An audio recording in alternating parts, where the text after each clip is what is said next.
We are joined here today by Barbara Snedecor. Barbara Snedecor, awesome. So can you tell us a bit about your book, Gravity? Surely, I'd be happy to. Thank you for having me.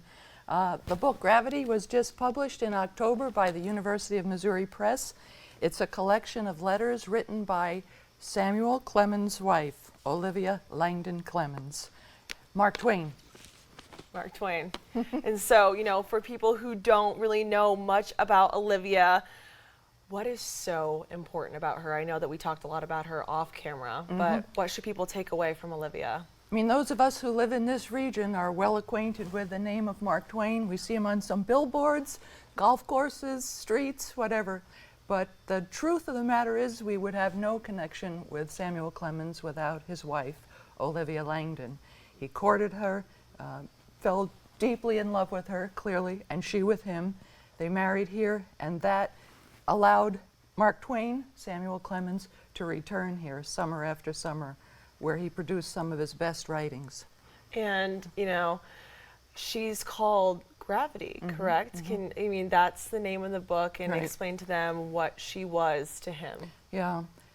I toyed with just calling the book Selected Letters of Olivia Langdon Clemens, but early in their correspondence, when they were just dating one another, he repeatedly called her Gravity, sometimes with a lowercase g and once with an uppercase G, Gravity.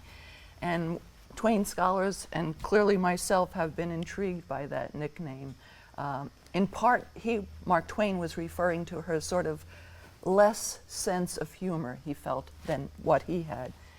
But in this context of the letters, Gravity sort of is a signal to her deep impact in his life, centering him, giving him stability, giving stability to the family. She just was an important underlying person in his life, obviously. So Gravity is tied into that. Of course. And so I'm wondering, you know, what's happening tomorrow with this book? Why are you back here? Right. Why are you back? Well, I'm bringing a hometown girl back home, right? She's an Elmira native. She was a student at Elmira Female College. Her voice has been so unknown for all of these years. There's hardly 6 books written about Olivia. So an opportunity to get to know her through her letters is just delightful, huge, revealing, and it reveals more about Samuel Clemens in the process. So it's a win on either. Of course, absolutely. And so people will be able to hear you talk about this book tomorrow at Elmira College, correct? Right. I'll be in conversation with Matt Saybold. He's a wonderful professor of American literature and Mark Twain scholar. So it'll be sort of a casual conversation between the two of us. Starts at 7 p.m.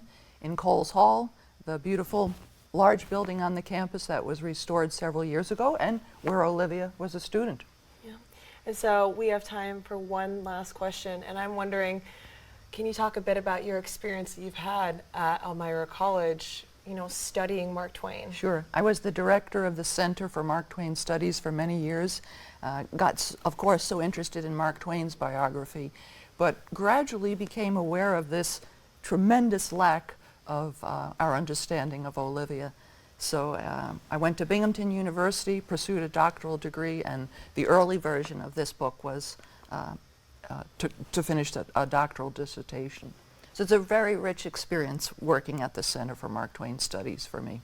Well, we really appreciate you stopping by, Barbara, and I'm so excited to learn more about your book. Thank you for having me so much. You're a delight. Thank you. Thank you so much, Barbara.